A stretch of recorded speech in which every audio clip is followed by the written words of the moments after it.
Hello and welcome to The Federal. You're watching Off the Beaten Track, a program in which we take a very in-depth look on some particular issue. We also call it a 360-degree view of an issue. Today we'll be talking about the 2024 elections, the verdict. It's been a very interesting elections in the sense that at the end of it, everybody seems to be having smiles on their faces. The BJP is very happy because it is back in power.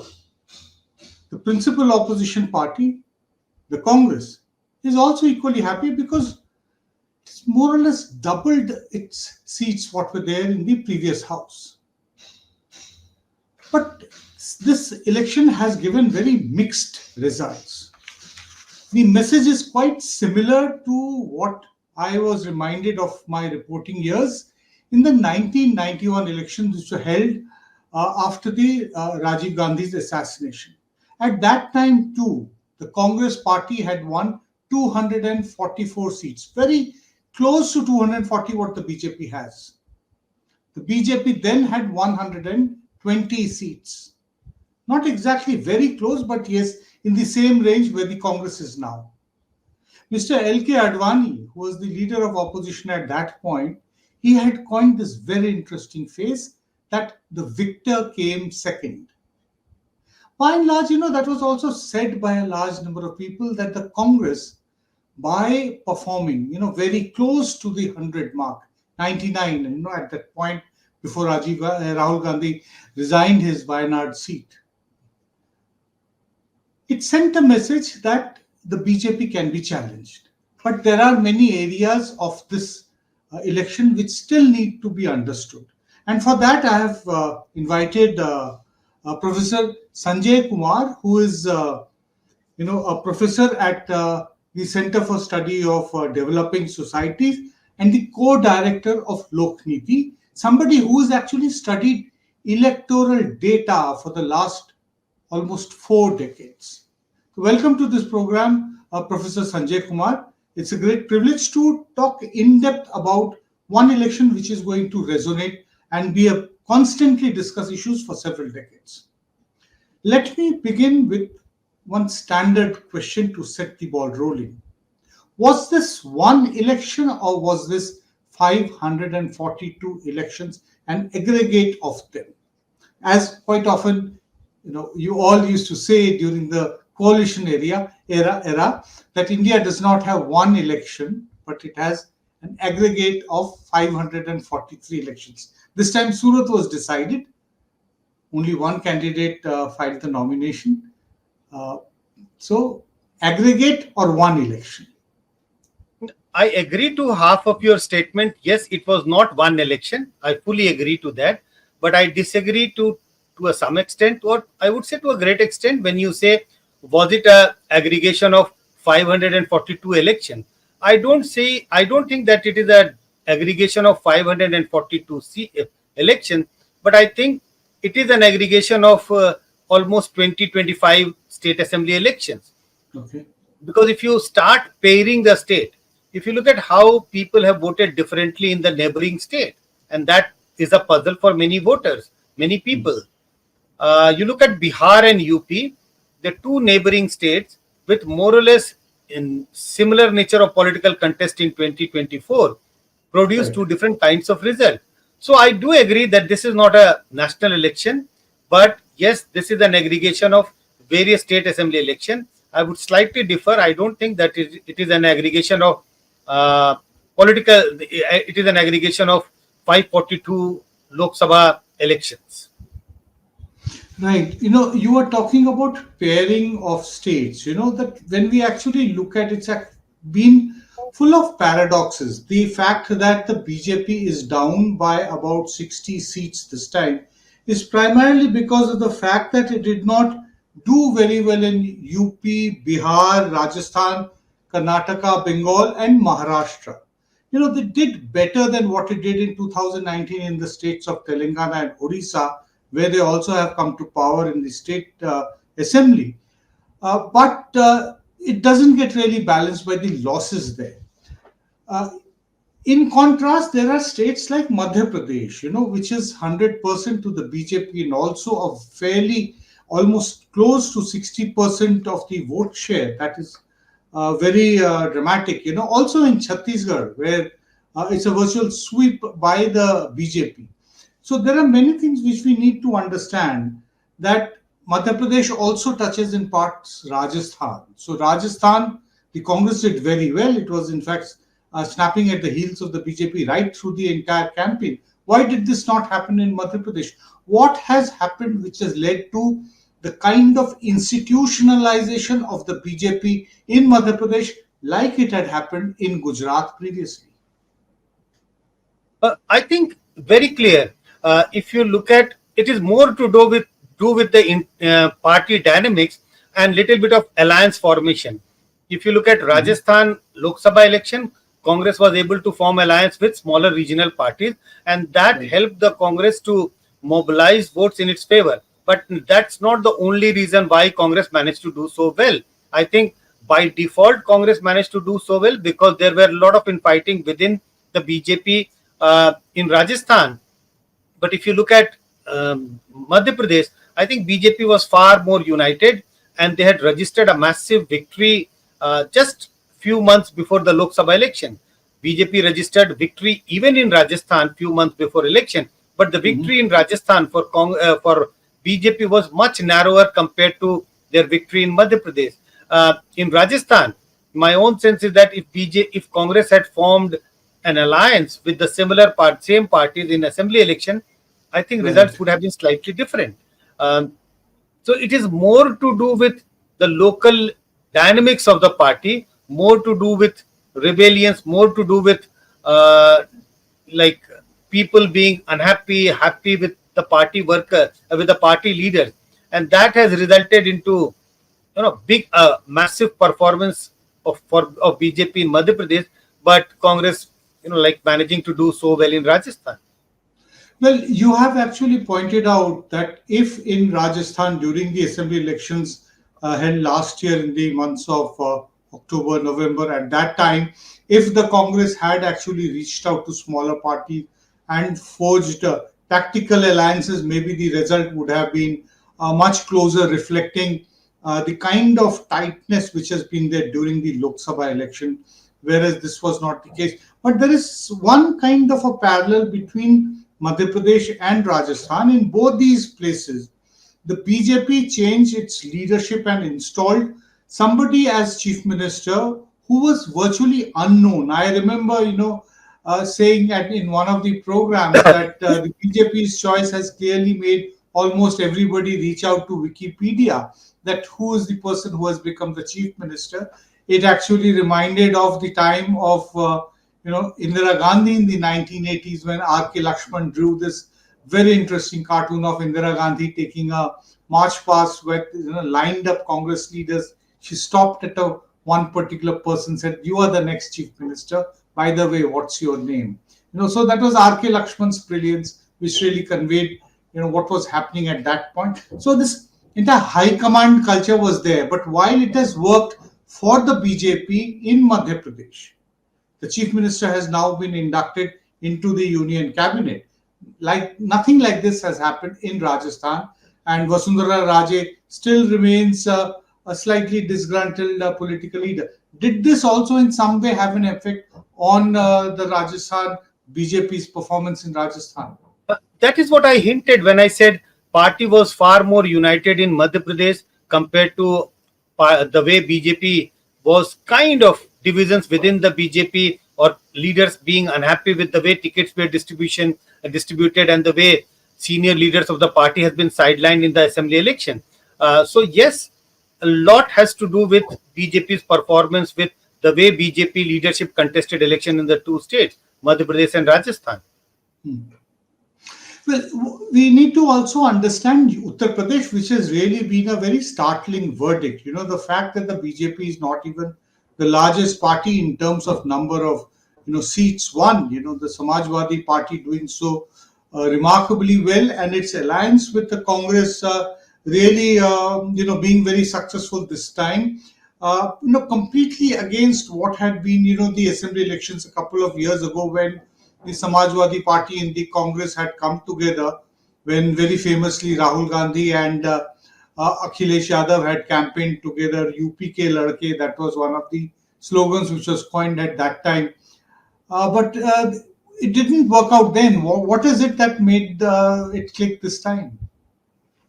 I think when we are referring to the last assembly election and this Lok Sabha election, few things have changed. First, BJP has been now in power for a much longer time compared to when we refer to the previous assembly election.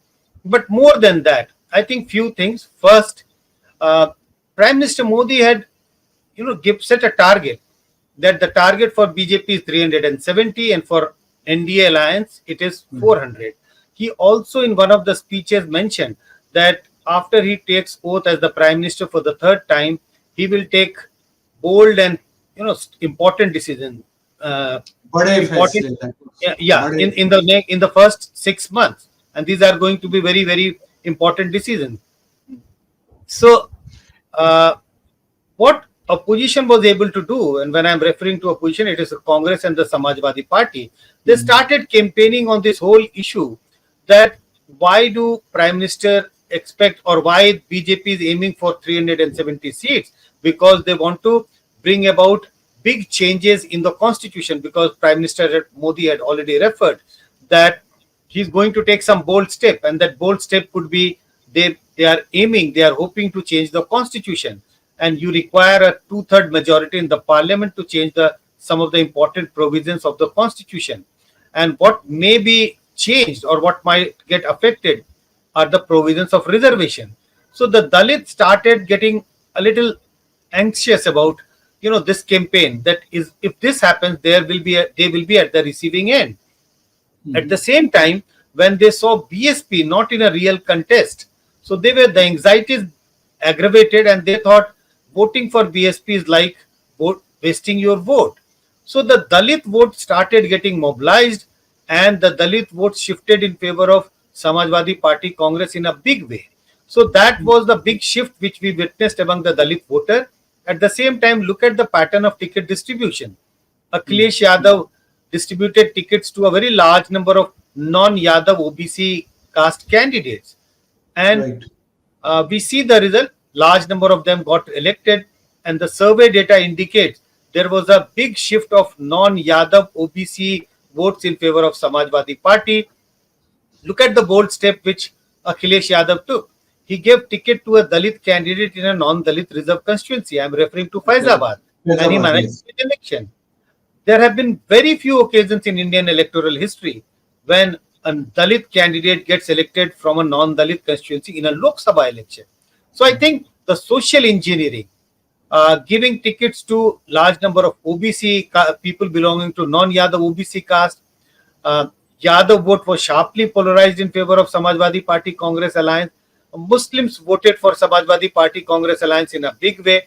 So there was a massive consolidation of Yadavs, non-Yadav OBC, Dalits, and Muslims.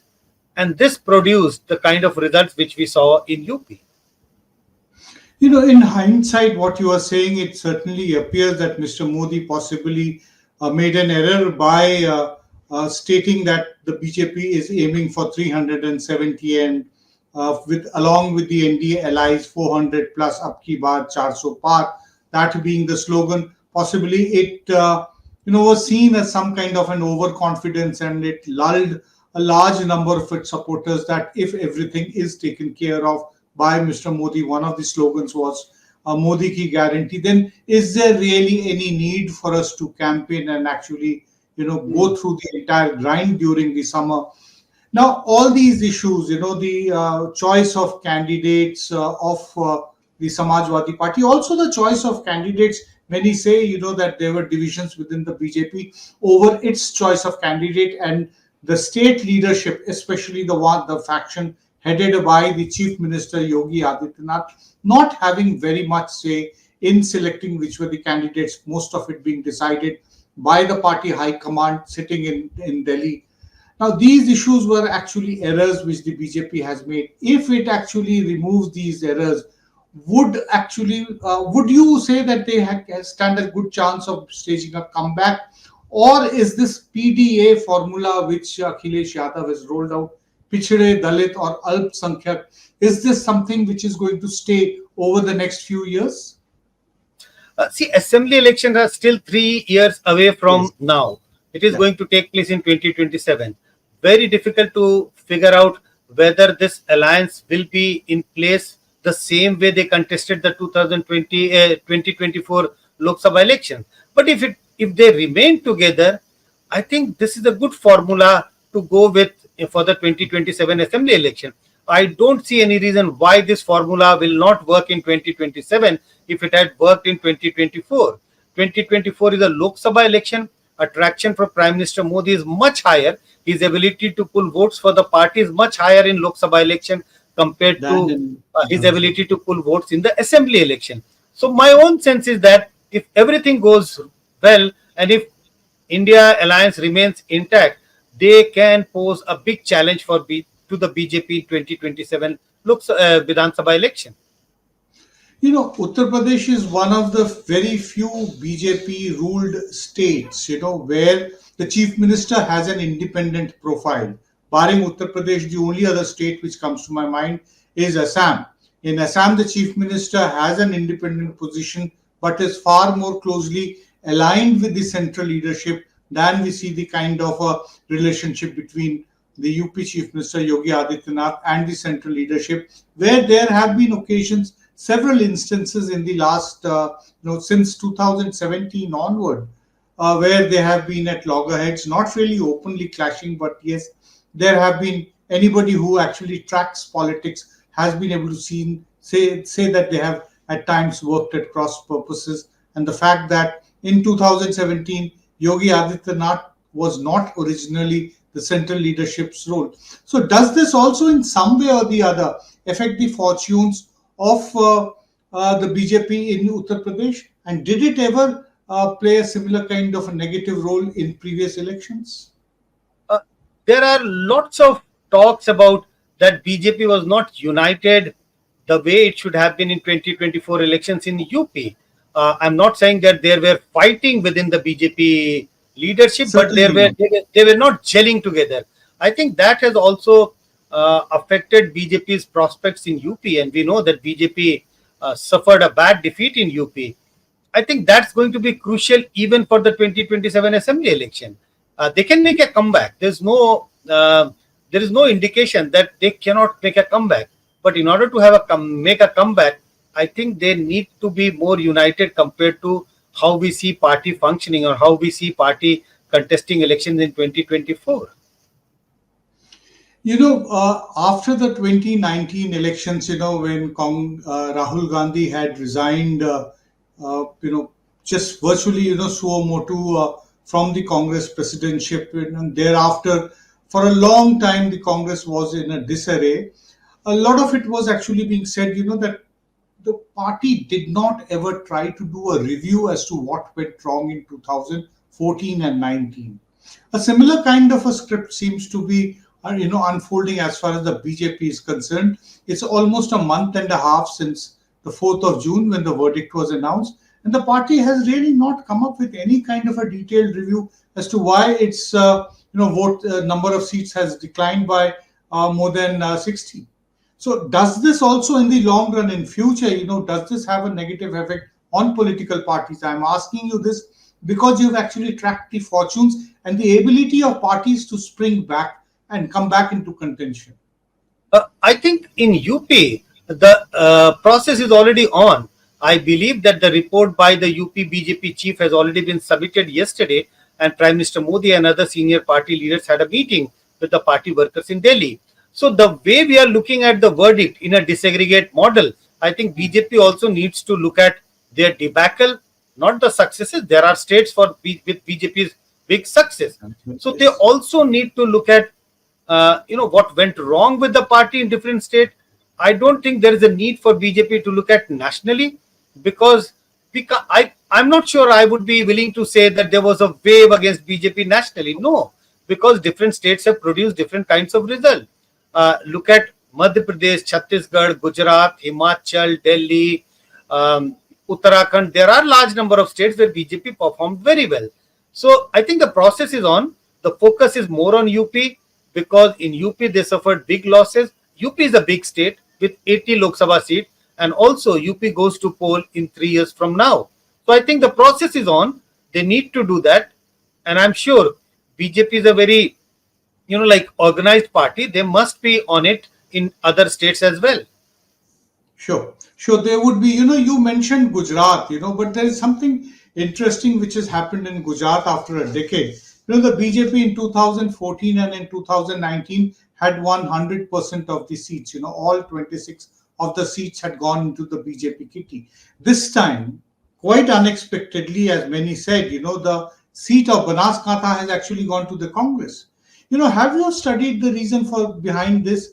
Or it's just one of those things, quirks of elections where unexpectedly one candidate is able to emerge victorious?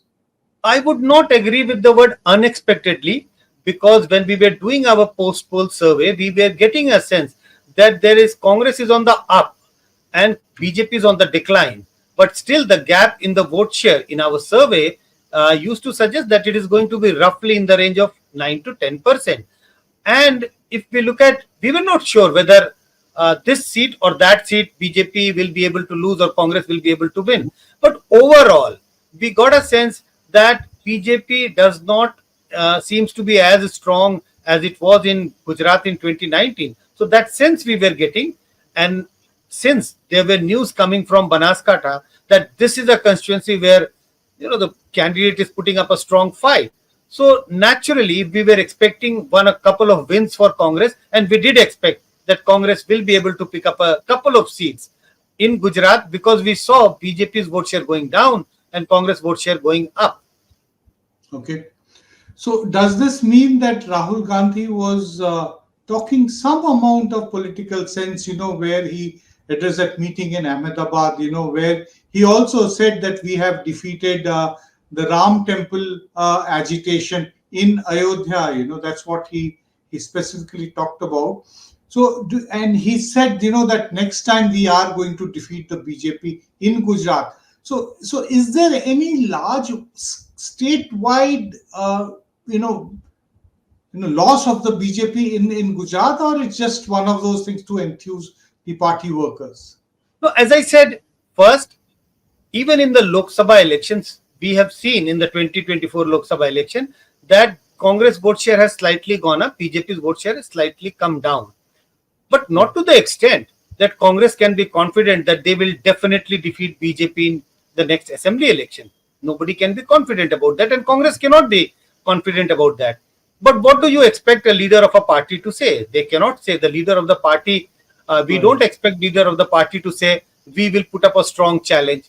We are very close to victory. I think it was important for Rahul Gandhi to state that we are going to defeat BJP in Gujarat next time, so that the party worker gets enthused. And there is some party workers have definitely got enthused by the results in Banaskantha.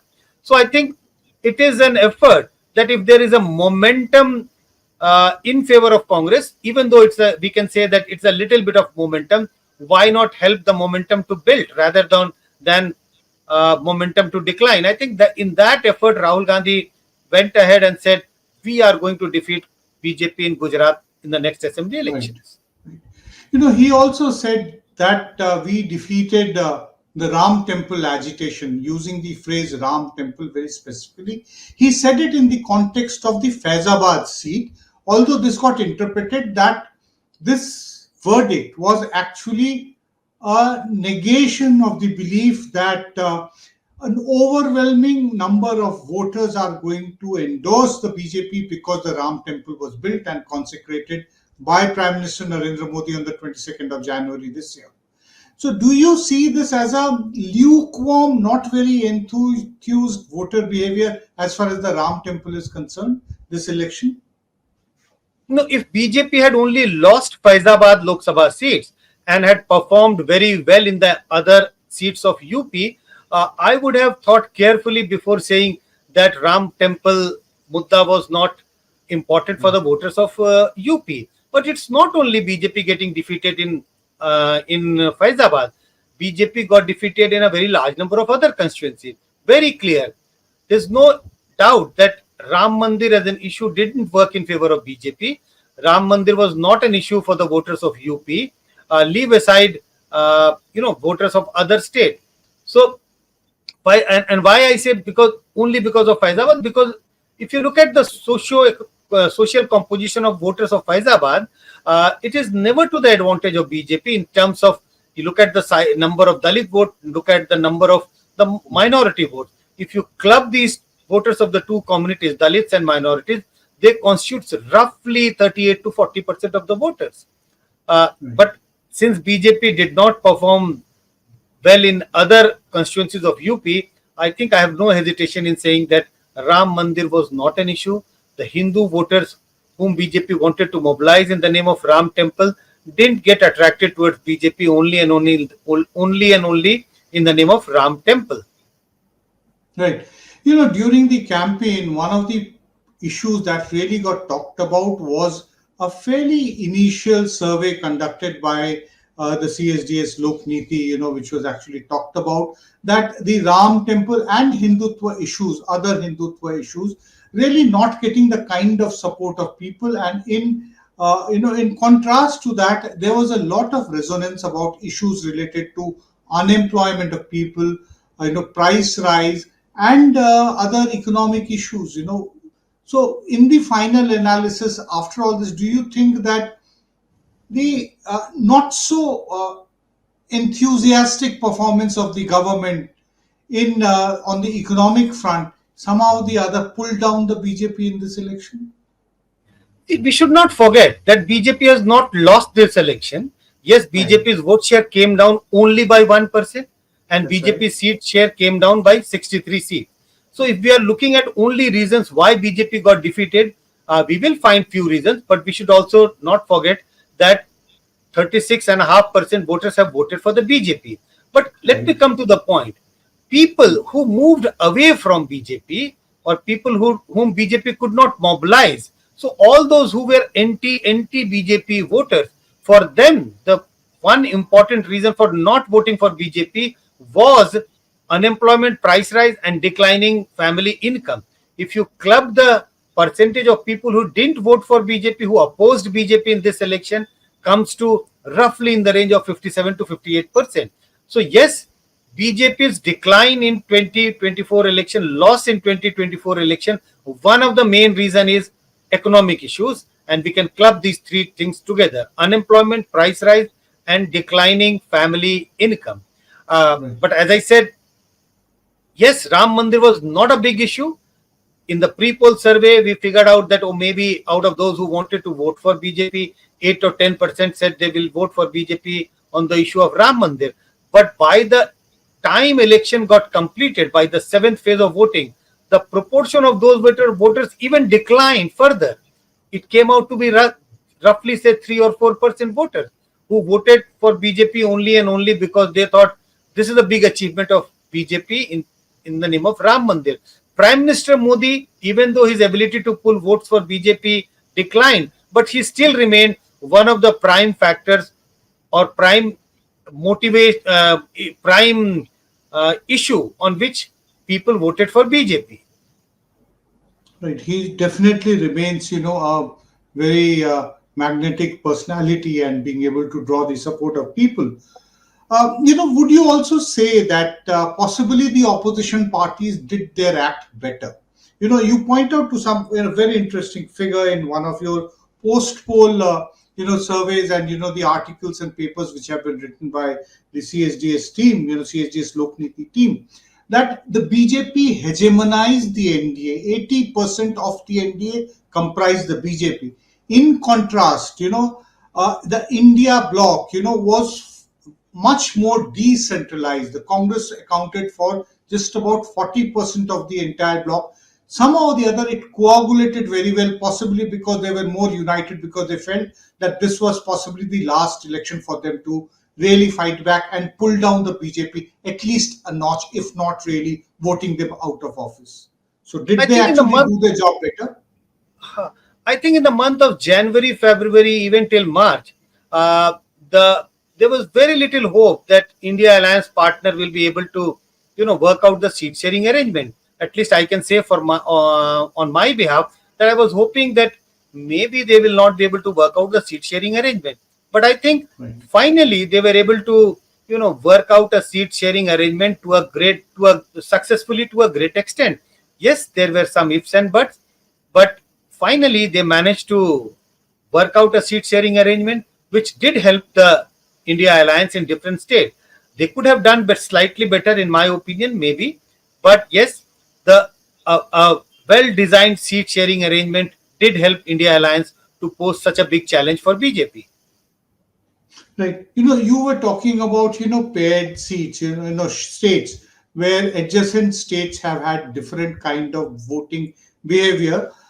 We will be having assembly elections later this year in Maharashtra, Haryana, Jharkhand, and Delhi. These are the states, which will have, in addition, there will be one or two other states, I think from the Northeast also.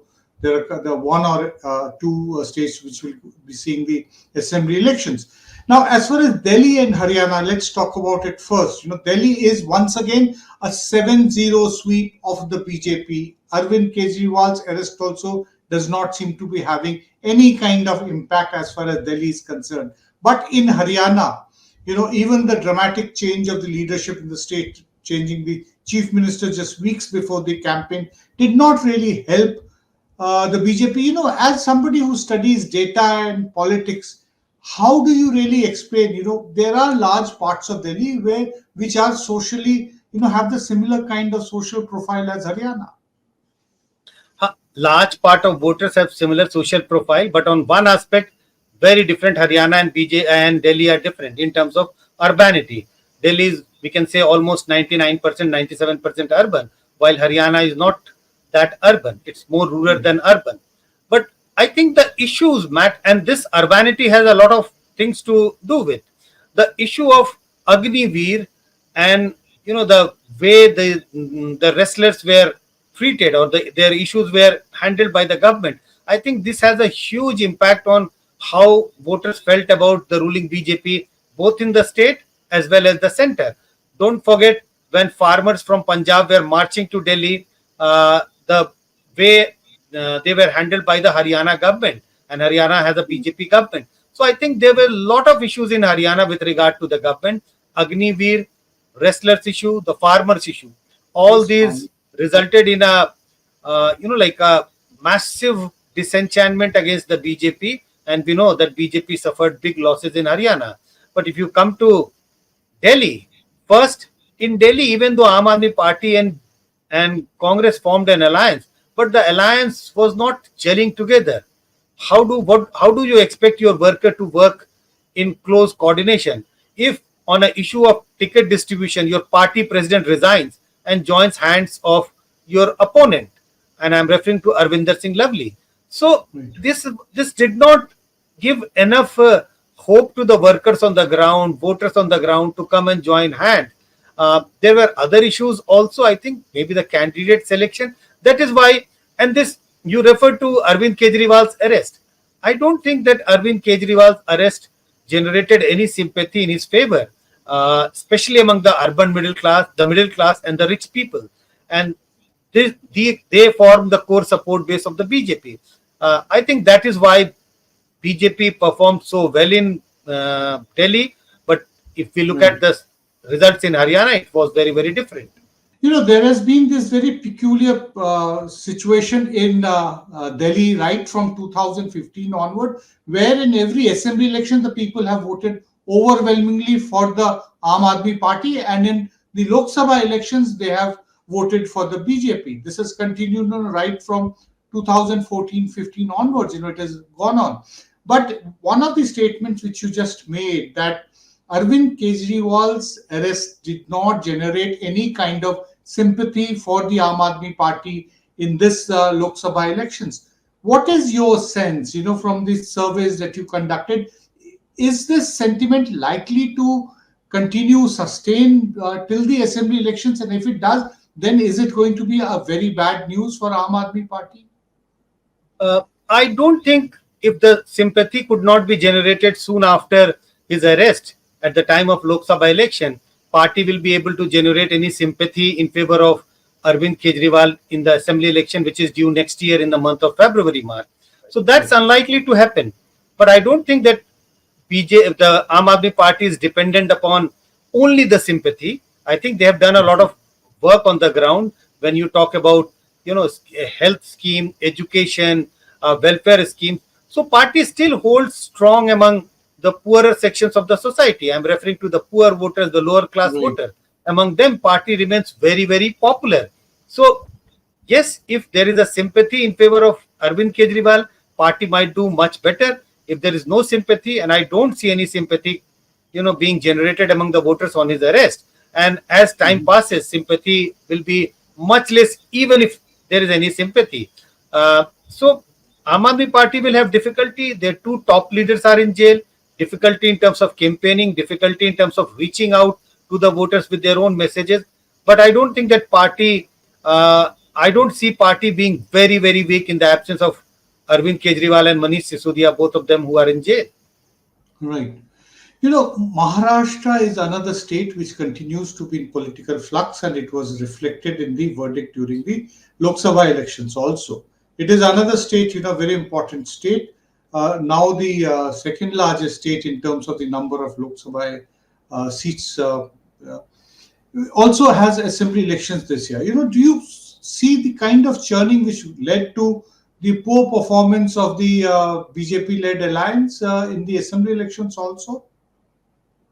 See, I think there will be a lot of churning even within the before the assembly election. And when In I am each of the referring to parties? when I am referring to the churning, it is kind of changes of leaders from one party to another. Okay. Corruption may become a big issue in the coming assembly election. So an interesting election is coming up in Maharashtra. Very difficult to say at this moment what's going to happen. But since Maharashtra Vikas Aghadi has performed very well in the Lok Sabha election, I think psychologically they have an advantage. And it is very important to get into a psychological warfare. You have to put all kinds of pressure on your opponent. So at this moment, I would give advantage Maharashtra Vikas Aghadi, but as I think things might change as election comes nearer. But at this moment, my own sense is that an interesting election in the offing with Maharashtra Vikas Aghadi having slight edge. There are actually very few things which are more hazardous than actually, predicting an election. Now let's move on to one, the different region, the south for it. I want to talk about that, and I want to talk about specifically about Telangana and Kerala. First, we will talk about Kerala. Dramatic development. BJP finally being able to win one seat in Kerala. To what extent was it the victory of the party and Mr. Modi, and to what extent was it because of the candidate, the popularity of the candidate? Is it because of that, or was it because of the two issues? No, first, why do we say dramatic verdict in Kerala? I think I would not say dramatic victory in Kerala, because we have seen BJP, expanding its support base in Kerala over last 5-7 years. Yes, they have not been able to win election. They have not been able to win seat. And this is the first time they have managed to win an Lok Sabha seat. I think it is because of both. The candidates remain popular, but also BJP's vote share has gone up slightly. So the reason for the victory is both. Candidate was popular, and BJP also is expanding slowly and gradually in the state of Kerala. And both these factors helped BJP in winning the lone seat in Kerala. There's a question which comes to my mind, that the BJP is often being talked about as a Hindustan party in terms of, advocacy of Hindi, in terms of advocacy of Hinduism. This has often been said to be the primary reason why the party has not been able to do very well in the south. Karnataka being a different issue, right from 1991 onwards, when it opened the account in the state, it has done consistently well and has had a very steady vote share in Karnataka. Telangana, it's a fairly improved performance from the assembly elections last year. Uh, to what extent is it because of, rather, let me put it this way, that is it because of the decline of the BRS that the anti-Congress vote has shifted to the BJP, where it has led to it doubling the number of seats that it had? If you compare the verdict of Telangana assembly election and the Lok Sabha election, you get some answer. If you look at the assembly election, the contest was between Congress and BRS, but in the Lok Sabha, it is the contest between Congress and the BJP. BJP and Congress has performed much better compared to BRS. So the clearly BJP has been able to perform well in the Lok Sabha election at the cost of BRS. In an assembly election, people still looked upon BRS as the real contender. But when it came to the Lok Sabha election, I think the voters of Telangana thought that BRS is not in the fray. So many of the voters who had voted for BRS in assembly election shifted in favor of BJP, and BJP has been able to make sizable impact or a decent impact in Telangana. Right.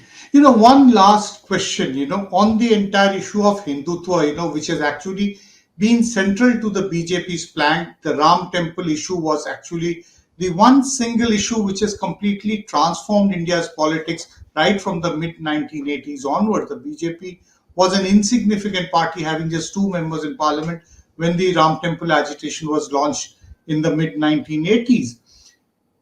We are continuing, despite the Lok Sabha elections, we see that the BJP keeps on going back to hardline Hindutva politics. Look at the kind of decisions which have been taken by the state police in Uttar Pradesh during the Kanwar Yatra, where all stall keepers are being asked to display very prominently the name of the owner. Obviously, this is intended with the kind of profiling the Muslims, so that some kind of an economic boycott hit them where it really hits. You also had statement made by Suvendu Adhikari at the BJP meeting, an executive meeting in the state, where he said that enough is enough. Sabka Saath, Sabka Vikas has been said. We now are going to say that we are going to be only with those people who have voted us, which goes against the principle of democracy. An elected government has to be for all the people, regardless of whether they voted or not. So what does the BJP really be able to, seems to be constantly in a tussle within itself, that should it go in for hardline Hindutva or not? I think if you look at the performance of BJP in 1998 and 1999 Lok Sabha election, I'm not saying that BJP was following the very strong hardline Hindutva at that time, but my own sense is that if BJP follows the hardline Hindutva, there is a limited appeal which it can make among the voters, and that limited appeal gives them roughly, to my mind, 23, 24, 25% votes, not beyond that. But if BJP want to perform very well, as it did in 2014 and 2019 Lok Sabha election, even to some extent in 2024, that is largely because it's a plus Hindutva. It's not only the core Hindutva vote which has come to BJP's fold. It is Hindutva plus vote which came to BJP's fold, and BJP managed to form government 3 times in a row. So I think there is an understanding within the party, or I think the party leadership understand that if you toe the hard Hindutva line, you might be losing the other vote, Hindutva plus vote. But if you don't toe that, so it's a very tightrope walk, then you may be losing the core image of BJP, that this is the Hindutva party. I think that's the dilemma. That's the big dilemma within the leadership, that what do you do? I think, but they need to realize that the core Hindutva cannot take them beyond 25, 26, 28% vote, which will only give them less than 200 seats. That cannot give them a majority to form a government in the country. Excellently explained, Sanjay Kumar. You have really been able to say that the BJP, for it to go beyond its core voter of about 23, 24% votes, is the Hindutva plus. The challenge is to rev up Hindutva only to that extent that the plus component remains and it does not actually become a minus, which possibly happened to a certain extent in these Lok Sabha elections. Thank you very much for talking about something which is going to be very important, and as India prepares for the next round of assembly elections, we shall come back to you once again to understand better Maharashtra, Haryana, Jharkhand, and of course the NCT of Delhi. Thank you very much once again.